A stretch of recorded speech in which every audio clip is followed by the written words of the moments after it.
Good afternoon, Newton. It is Fablehaven time.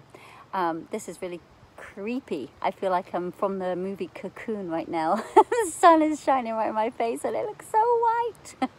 It's spooky, but it goes with the book. So we are on Fablehaven. We are on chapter 4 today, which is called The Hidden Pond. If you remember, chapter 3, Seth had found that creepy old lady in the woods, and he'd run home and tried to tell Kendra about it. She didn't quite believe him, but I think she did towards the end. What else happened? Kendra had noticed another half of the attic that she was trying to find the keys for, and Seth also discovered a treehouse. So we have a couple of... Hi, Emily. Good to see you. You're welcome. I'll do a quick recap for you of chapter 3. And chapter 3, if you remember, was called The Ivy Shack, which is where Seth found that freaky lady. So we ended up where they had gone to the treehouse. Okay, so here we are. Seth found a corner piece and set it aside. Think Grandpa would let me move in here? You're a weirdo. I only need a sleeping bag, he said. You'd get freaked out once it was late. No way. The witch might come get you. Instead of responding, he started looking more intently from the other corner pieces. Kendra could tell from the comment that she had gotten to him. She decided not to tease him any further. The fact that he seemed scared of the old lady he had met in the woods legitimized his story a lot. Seth had never scared easily. This was the kind of kid who jumped off the roof under the misguided assumption that a garbage bag would work like a parachute. The kid who put the head of a live snake in his mouth on a dare. They found the corners and finished most of the perimeter of the puzzle by the time they heard Lena calling them for dinner. So they were in the treehouse doing a puzzle. So, The Hidden Pond, chapter 4 of Brandon Mull's Fablehaven. And don't forget, if you've missed any of the other chapters, you can catch them on our YouTube channel. The Hidden Pond. Rain pattered endlessly against the roof. Kendra had never heard such a noisy downpour. Then again, she'd never been in an attic during a rainstorm. There was something relaxing about the steady drumming, so constant that it almost became inaudible without ever decreasing in volume.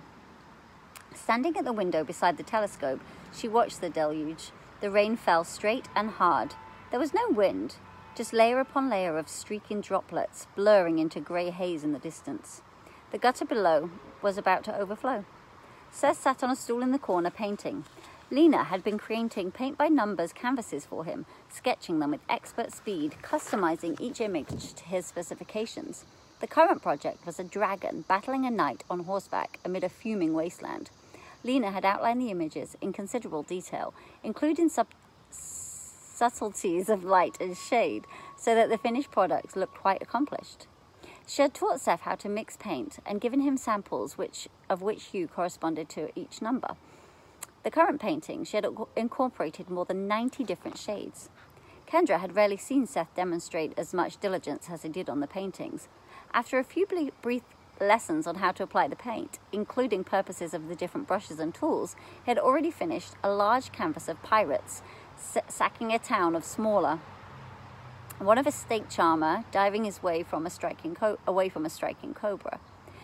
2 impressive paintings in 3 days. He was an addict, and he was almost done with his latest project. Crossing to the bookshelf, Kendra ran a hand along the spines of the volumes. She had searched the room thoroughly and had yet to find the last keyhole, let alone a secret passage to the other side of the attic. Seth could be a pest, but now that he had become immersed in his paintings, she was starting to miss him. Maybe Lena would outline a painting for her. Kendra had turned down her initial offer, since it sounded childish, like colouring. But the finished products looked as much less juvenile than Kendra had anticipated. Kendra opened the door and descended the stairs. The house was dim and quiet, the rainfall more distant as she left the attic behind.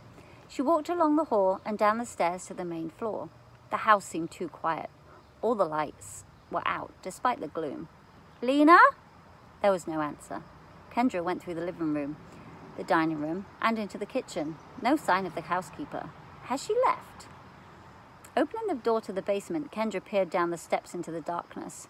The stairs were made of stone, as if leading to a dungeon. Lena? She called uncertainly. Surely the woman wasn't down there without any light. Kendra went back down the hall and slid open the door to the study. Having not yet entered this particular room, she first noticed the huge desk cluttered with books and papers. The massive head of a hairy boar with jutting tusks hung mounted on the wall.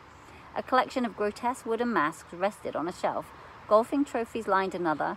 Plaques decorated the wood panel walls, along with a framed display of military medals and ribbons. There was a black and white picture of a much younger Grandpa Sorensen showing off an enormous marlin. On the desk, inside a crystal sphere with a flat bottom, was an eerie replica of a human skull, no bigger than her thumb. Kendra slid the door to the study closed. She tried the garage, the parlor, and the family room. Maybe Lena had to run to the store. Kendra walked back out to the porch, shielded from the rain by the overhang. She loved the fresh, damp scent of the rainfall. It continued to come down hard, puddling around the garden. Where did the butterflies hide from such a downpour? Then she saw Lena. The housekeeper knelt in the mud beside a bush, blossoming with large blue and white roses, absolutely soaked, apparently weeding. Her white hair was plastered to her head, and the housecoat was drenched. "Lena?" The housekeeper looked up, smiled, and waved. Kendra retrieved an umbrella from the hall closet and joined Lena in the garden. "You're sopping," Kendra said. Lena rooted out a weed. "It's a warm rain. I like being out in the weather."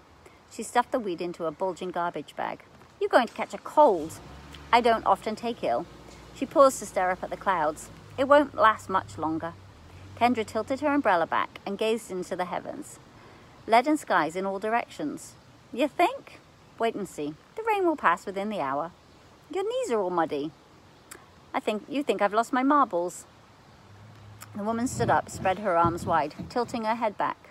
"Do you ever look up at the rain, Kendra? It feels like the sky is falling." Kendra tilted the umbrella back. Millions of raindrops rushed towards her, some pelting her face and making her blink. "Or like you're soaring in the clouds," she said. "I suppose I should get you inside before my unusual habits rub off." "Oh no, I didn't mean to disturb you." Back under the protection of the umbrella, Kendra wiped droplets from her forehead. "I guess you don't want the umbrella." "That would defeat the purpose. I'll be in shortly." Kendra returned to the house. She stole glances at Lena through the window. It was just so peculiar. She couldn't resist spying. Sometimes Lena was working. Sometimes she was smelling a blossom or stroking its petals, and the rain kept falling. Kendra was sitting on the bed, reading poems by Shel Silverstein, when the room suddenly brightened. The sun was out. Lena had been right about the rain. It had relented about 40 minutes after her prediction. The housekeeper had come inside, changed out of her wet clothes, and made sandwiches. Across the room, the painting of the knight charging the dragon was complete. Seth had gone outside an hour ago. Kendra was in a lazy mood. Just as Kendra returned her attention to the latest poem, Seth burst into the room, breathing hard. He wore only socks on his feet. His clothes were streaked with mud. "You have to come and see what I found in the woods." "Another witch?" "No, way cooler." "A hobo camp?" "I'm not going to say. You just have to come and see." "Does it involve hermits or lunatics?" "No people," he said. "How far from the yard?" "Not far." "We could get in trouble. Besides, it's muddy out." "Grandpa's hiding a beautiful park in the woods," Seth blurted. "What?" asked Kendra. "You have to see it. Put on galoshes or something." Kendra closed the book. The sunlight came and went, depending on the shifting clouds. A soft breeze ruffled the foliage. The woods smelled mulchy.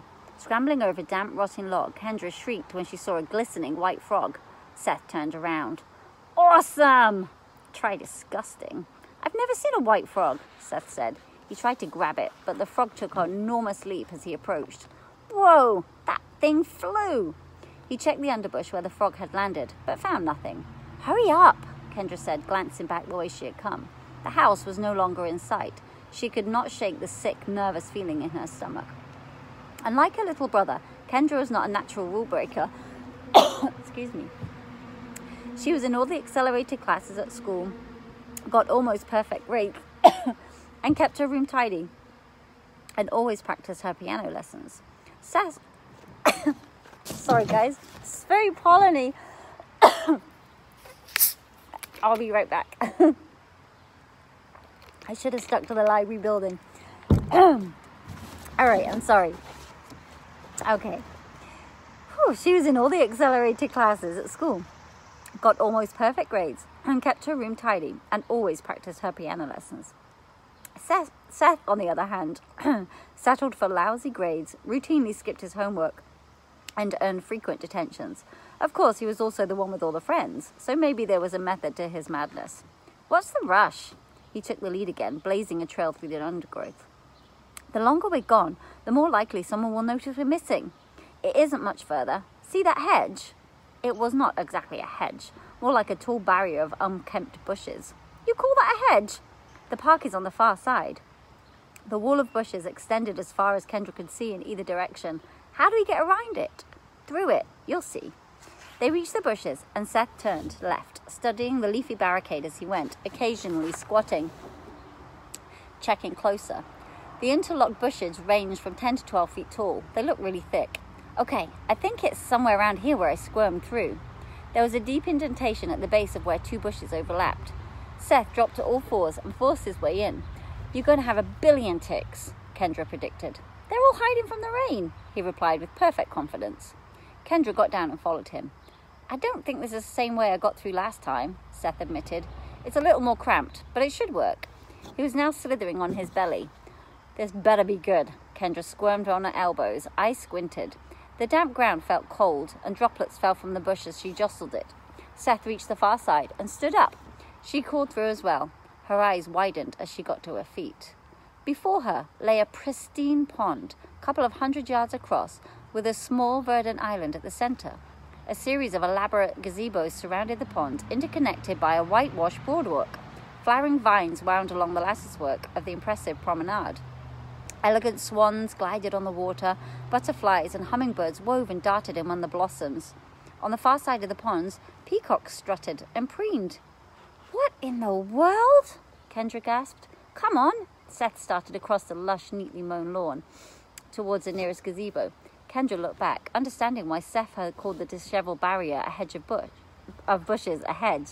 On this side, the bushes were neatly trimmed, the hedgerow encompassed with the entire area with a single arch entranceway off to one side. Why didn't we come through the entranceway? Kendra asked, trotting after her brother. Shortcut. Seth paused at the white steps leading up to the gazebo to pluck a piece of fruit from an espalier. Try one. You should wash it, Kendra said. It just rained. He took a bite. So good. Kendra tried one. It was the sweetest nectarine she had ever tasted. Delicious. Together, they mounted the steps of the extravagant pavilion. The wood railing was perfectly smooth. Although unshielded from the elements, all the woodwork appeared to be flawless condition. No peeling paint, no cracks, no splinters. The gazebo was furnished with white wicker love seats and chairs. In some places, the vines had been woven into living wreaths and fanciful patterns. A bright parrot sat on a high perch, staring down at them. Look at the parrot, Kendra exclaimed. Last time, I saw some monkeys, Seth said. Little guys with long arms. They were swinging all over the place. And there was a goat. Ran away as soon as it saw me. I don't know if you guys can see, there's a picture of the pavilion. It's very cool. Seth took off, clomping down one of the boardwalks. Kendra followed more slowly, absorbing the scene. It looked like the setting of a fairy tale wedding. She counted 12 pavilions, each unique. One had a small white key projected into the pond. The little pier was connected to a floating shed that had to be a boathouse. Kendra strolled after Seth, whose ruckus was sending the swans drifting towards the far side of the lake, leaving V-shaped ripples in their wake. The sun broke through the clouds and gleamed onto the water. Why would Grandpa Sorensen keep a place like this a secret? It was magnificent. Why go through all the trouble of maintaining it if not to enjoy it? Hundreds of people could gather here with room to spare. Kendra went to the gazebo with the pier and found that the boathouse was locked. It was not large. She guessed it held a few canoes or rowboats. Maybe Grandpa Sorensen would give them permission to paddle around the pond. No, she could never even tell him that she knew about this place. Was that why he had told them about the ticks and made the rule against venturing into the woods? To keep this little Eden hidden? Could he be so selfish and secretive? Kendra finished a complete lap around the pond, walking on a clean wooden planks the entire way. Across the pond, Seth yelled, and a small flock of cockatoos took flight. The sun retreated behind the clouds. They needed to get back. Kendra told herself that she could return later. Kendra was concerned when she cut into a steak. The middle was pink, almost red at the center. Grandpa Sorensen and Dale were already taking bites. Is my steak cooked? Kendra ventured. Of course it's cooked, Dale said around a mouthful. It's pretty red in the middle. Only way to eat steak, Grandpa said, dabbing his mouth with a linen napkin. Medium rare. Keeps it juicy and tender. If you cook it all the way through, you might as well eat shoe leather. Kendra glanced at Lena. Go ahead, dear, the woman urged. You won't get sick. I cooked it plenty. I like it, Seth said, chewing on a bite. We have any ketchup? Why would you go ahead and ruin a perfectly good steak with ketchup? Dale moaned. You put it on your eggs, Lena reminded him, placing a bottle in front of Seth. That's different. Ketchup and onions on eggs is a necessity. That's sickening, Seth said, upending the bottle over his steak. Kendra took a bite of the garlic potatoes. They were tasty. Mustering her courage, she sampled the steak, bursting with flavorful seasoning. It was much easier to chew than other steaks she had eaten. This steak is wonderful, she said. Thank you, dear, said Lena. They ate in silence for a few moments. Grandpa dabbed his mouth with his napkin and cleared his throat. What do you suppose makes people so eager to break the rules? Kendra felt a jolt of guilt. The question was addressed generally and hung out there awaiting a response. When nobody answered, Grandpa continued. Is it simply the pleasure of the disobedience? The thrill of rebellion? Kendra glanced at Seth. He stared at his plate, picking on his potatoes. Were the rules unfair, Kendra? Was I being unreasonable? No. Did I leave you with nothing to do, Seth? No pool, no treehouse, no toys or hobbies? We had things to do. Then why did you go into the woods? I warned you there would be consequences. Why are you hiding weird old ladies in the forest? Seth blurted. Weird old ladies? Grandpa asked. Yeah, what about that? Grandpa nodded thoughtfully. She has a rotten old rope. You didn't blow on it. I didn't go near her. She was freaky. She came and asked me if she could build a shack on my property. She promised to keep to herself, and I saw no harm in it. You shouldn't be bothering her.